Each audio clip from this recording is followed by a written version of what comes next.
El grito de las gaviotas atravieso el silencio de la tarde. Mientras Javier, con el torso desnudo y una camiseta a medio poner, sintió un escalofrío que no tenía nada que ver con la brisa marina que entraba por la ventana. La puerta de su habitación, que giraba haber cerrado, se abrió de golpe. Y un desconocido entró sin avisar, con una carta en la mano y una mirada que parecía atravesarlo. Antes de que Javier pudiera reaccionar, el hombre, alto y de rostro catido por el sol, dejó caer la carta al suelo y dijo: No iris quien crees que iris. Javier, de 24 años, vivía en un pequeño apartamento en Cádiz, un lugar donde las olas canaban nanas al anochecer y los secretos se guardaban tras puertas de madera desgastada. Había crecido en este pueblo costero, donde todos se conocen y las miradas podían pesar más que las palabras. Desde niño, Javier había sentido que no encajaba, que su corazón latía a un ritmo diferente, uno que no se atrevía a confesar. Su vida era una rutina cuidadosamente construida. Trabajaba en la librería del señor Morales. Sonría a los vecinos y guardaba sus deseos más profundos en un cuaderno que escondía bajo el colchón. El desconocido, que se presentó como Mateo, de 28 años, no era un extraño cualquiera. Sus ojos castaños brillaban con una mezcla de urgencia y dolor, como si cargara un secreto que no podía contener. Soy el hijo de Elena Vargas, dijo, nombrando a la mujer que había sido la mejor amiga de la madre de Javier antes de desaparecer hace una década. Y esto, señaló la carta en el suelo, y es algo que tu madre nunca quiso que superes. Javier sintió que el suelo se desvanecía bajo sus pies.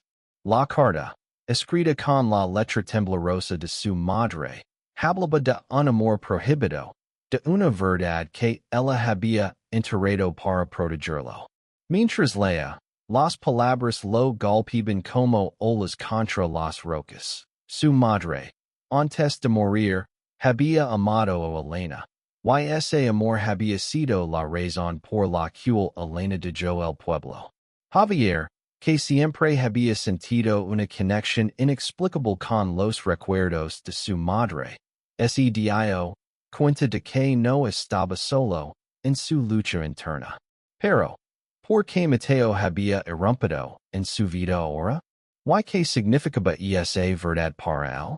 Mateo no era un mensajero cualquiera. Había vuelto a Cádiz tras años de ausencia, yendo de su propia historia. Había crecido sabiendo que su madre, Elena, había sido rechazada por amar a una mujer, y ese rechazo lo había marcado.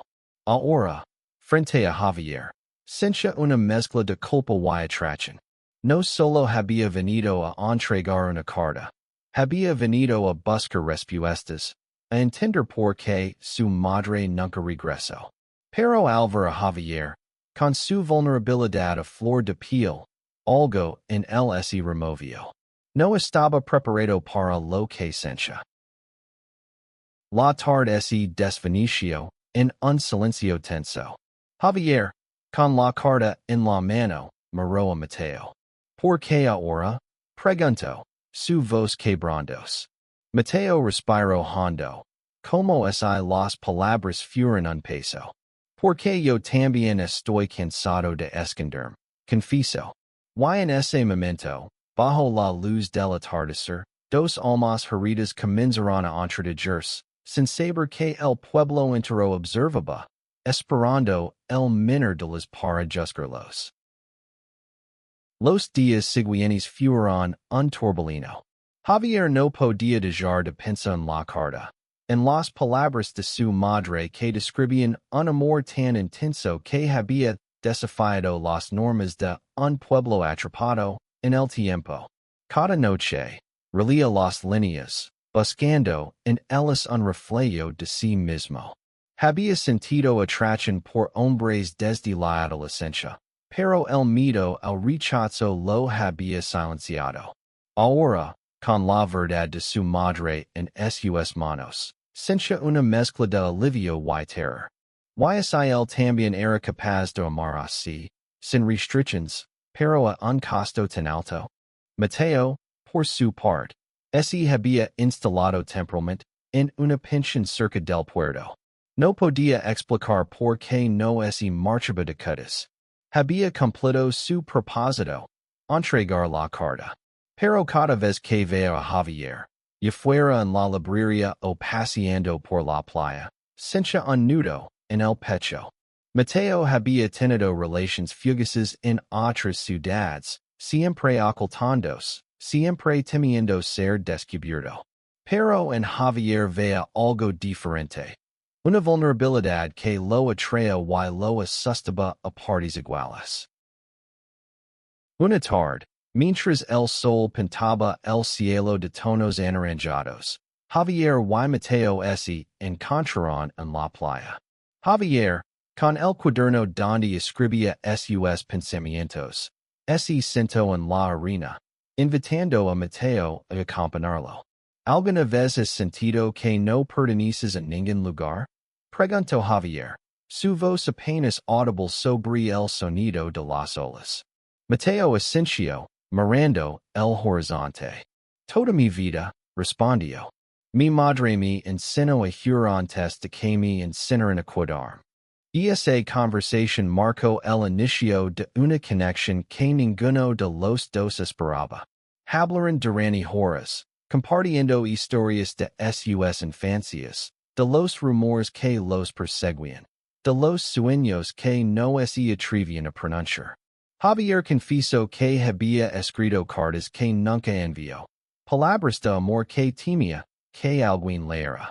Mateo, por su parte, habló de cómo había intentado olvidar a su madre, pero su memoria lo seguía como una sombra. El pueblo, sin embargo, no estaba ciego. Las miradas de los vecinos se volvían más afiladas, los susurros más audibles.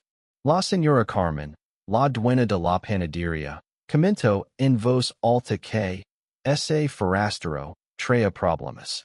Aunque Javier y Mateo no habían cruzado la línea entre la amistad y algo más, el aire estaba cargado de una electricidad que no podían ignorar. Cada encuentro era un riesgo, cada mirada un desafío, pero también era una promesa. La tensión en Cádiz crecía como una tormenta en el horizonte. Javier comenzó a notar que los clientes en la librería lo miraban con recelo, que las conversaciones se detenían cuando entraba en una tienda. Una noche, alguien dejó una nota anónima bajo su puerta. Vida antes de que sea demasiado tarde. El mensaje, escrito con tinta negra, lo dejó temblando. No era solo por él, era por Mateo, que parecía decidido a cuidarse a pesar de las miradas hostiles. Mateo, mientras tanto, lucaba con sus propios demonios. Había encontrado un trabajo temporal en el puerto, descargando cajas, pero cada día sentía el peso de los rumores. Una tarde, mientras descansaba en la pensión, el dueño, un hombre de rostro severo, lo advirtió. No causas problemas, chico. Aquí no toleramos ciertos comportamientos. Mateo quiso responder, pero las palabras lo atrayeron en la garganta. Había oído esas advertencias antes, en otros lugares, y siempre había elegido ir. Pero esta vez, algo lo retenía, Javier. Una noche, bajo un cielo estrellado, Javier y Mateo se encontraron en un acantilado lejos del pueblo. Lejos de las miradas, Javier tomó la mano de Mateo. Fue un gesto pequeño, pero cargado de significado. No sé si puedo hacer esto, susurró Javier, su voz temblando. Pero no quiero seguir escondiendo. Mateo, con el corazón acelerado, lo miró a los ojos. Entonces no lo hagas. Respondió, y en un impulso. Ese inclino y lo beso. Ese beso fue un incendio. Fue la liberación de años de miedo, de deseo reprimido, de sueños guardados en secreto. Pero también fue el comienzo de algo peligroso. Al día siguiente, un grupo de jóvenes del pueblo los vio caminando juntos, demasiado cerca, demasiado cómplices. Los rumores se convirtieron en gritos. Y la nota anónima no fue la última. Javier encontró su buzón lleno de mensajes de odio. Y Mateo fue confrontado por un grupo de hombres en el puerto. Vite aquí. Oter apenas le dijeron. El miedo comenzó a filtrarse en la relación de Javier y Mateo, pero también los unió más. Cada encuentro era un acto de rebeldía. Cada caricia un desafío al mundo que los rodeaba. Decidieron enfrentarse al pueblo juntos, pero no sabían cómo. Javier, inspirado por la carta de su madre, comenzó a escribir un manifiesto, un texto que hablaba de amor, de libertad, de la necesidad de ser visto. Lo compartió con Mateo, quien lo leo con lágrimas en los ojos. Esto es lo que mi madre nunca pudo decir. Dijo Mateo, abrazándolo. Pero el pueblo no estaba listo para escuchar. Una noche, durante una fiesta en la plaza, alguien arrojó una piedra contra la ventana de la librería donde trabajaba Javier. El cristal se rompió, y con él, algo dentro de Javier. Corrió a casa, donde encontró a Mateo esperándolo. No podemos quedarnos aquí, dijo Javier, con la voz rota. Pero Mateo negó con la cabeza. Si huimos, les damos la razón. Merecimos existir, Javier. Merecimos amarnos. Esas palabras encendieron algo en Javier. Decidieron organizar una reunión en la playa, un lugar donde pudieran hablar abiertamente, no solo entre ellos, sino con cualquiera que quisiera escuchar. Publicaron un anuncio en el tablón del pueblo, invitando a todos a un encuentro por la verdad. La idea era arriesgada, casi suicida, pero sentían que no había otra opción. Querían que sus voces fueran escuchadas, que su amor fuera visto, no como un delito, sino como un acto de humanidad. La noche del encuentro, solo unas pocas personas acudieron.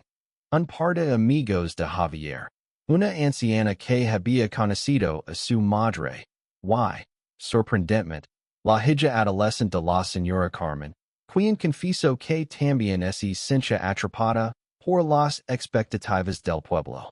Pero mientras hablaban, bajo la luz de la luna, otros comenzaron a acercarse, curiosos, temerosos, pero dispuestos a escuchar. Javier y Mateo hablaron desde el corazón, compartiendo sus miedos, sus esperanzas, su amor. Y aunque no todos entendieron, algunos lo harán, otros asintieron en silencio. Por primera vez, Javier sintió que no estaba solo. El encuentro en la playa marcó un antes y un después. Aunque el pueblo no cambió de la noche a la mañana, las gritas en su armadura de prejuicios comenzaron a aparecer. La anciana que había conocido a la madre de Javier, Dona Rosa, empezó a hablar abiertamente sobre el amor de Elena y la madre de Javier, defendiendo su memoria. La hija de la señora Carmen, Lucia, de 16 años, comenzó a cuestionar a su madre y a sus amigas, plantando semillas de cambio. Pero no todos estaban dispuestos a aceptar. Un grupo de hombres, liderados por el dueño de la pensión, planeaba confrontar a Javier y Mateo, decididos a poner orden. Una mañana, mientras Javier organizaba libros en la librería, El Señor Morales, su jefe, lo llamo en rinson. Sé lo que estás haciendo. Dijo, con una mirada seria. Javier temió lo peor, pero Morales continuó. Y estoy orgulloso de ti. Mi hermano era como tú. Y nunca tuvo el valor de ser quien era. No dejes que te apaguen. Esas palabras fueron un balsamo para Javier, pero también un recordatorio de lo mucho que estaba en juego. Mateo, por su parte, comenzó a escribir cartas a su madre, aunque sabía que nunca las enviaría. En ellas, lo cantaba sobre Javier, sobre el amor que estaba descubriendo, sobre el miedo que aún lo perseguía. Escribir lo ayudó a sanar, a entender que su madre no había huido por cobardía, sino para protegerlo.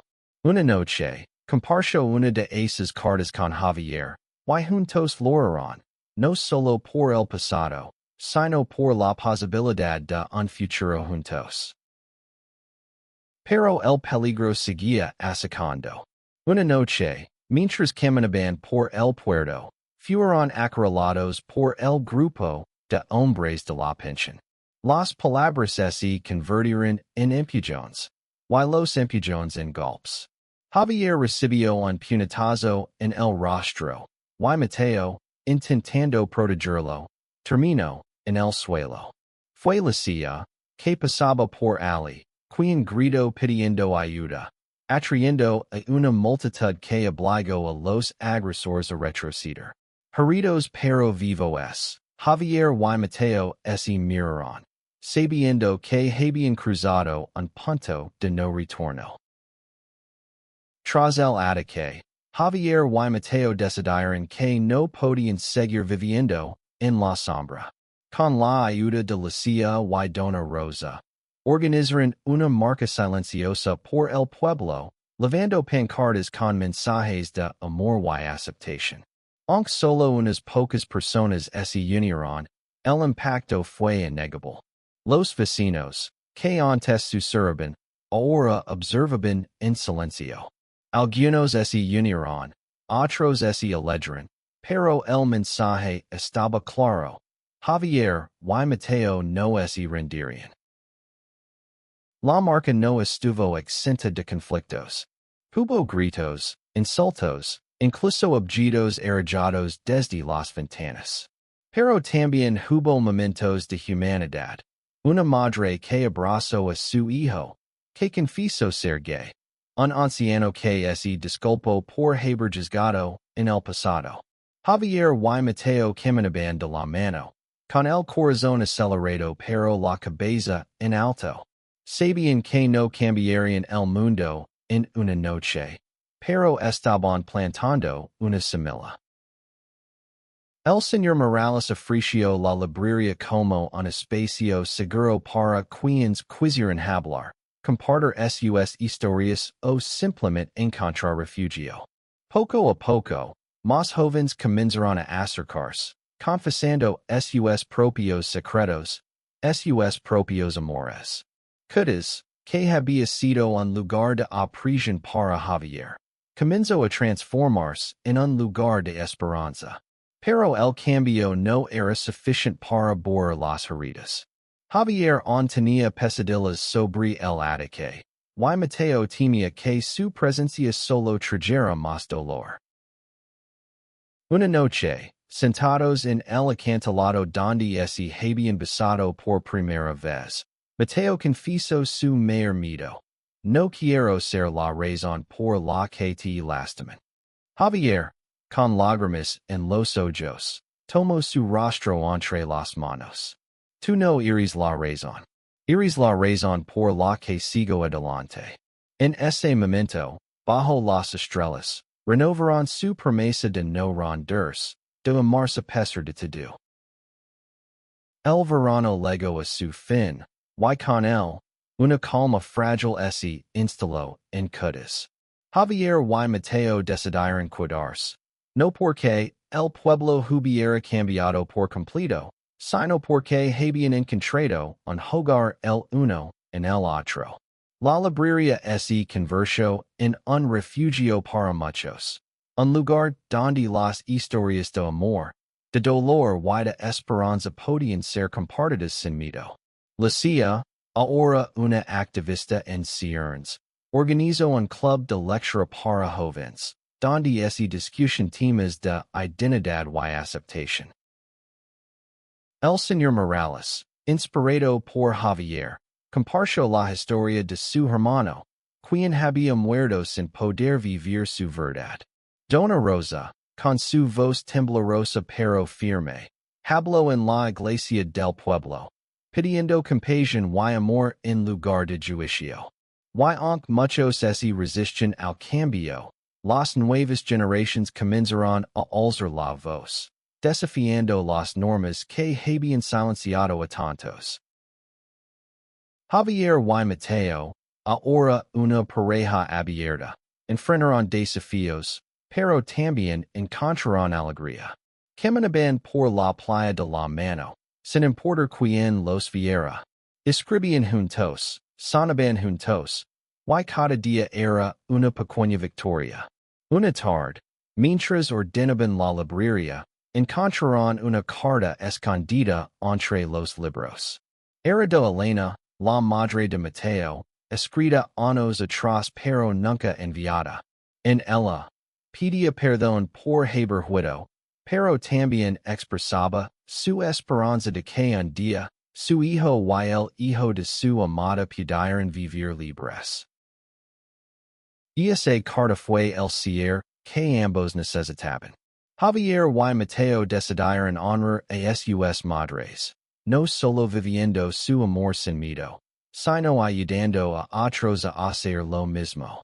Abrieron un pequeño centro comunitario en la librería, donde personas de todas las edades podían encontrar apoyo. Cuidas, lentamente, comenzó a sanar. El desconocido que entró en la habitación de Javier aquella tarde no solo trajo una carta, trajo una revolución. Y aunque el camino fue doloroso, Javier y Mateo descubrieron que el amor, cuando es valiente, puede cambiar el mundo, una historia a la vez.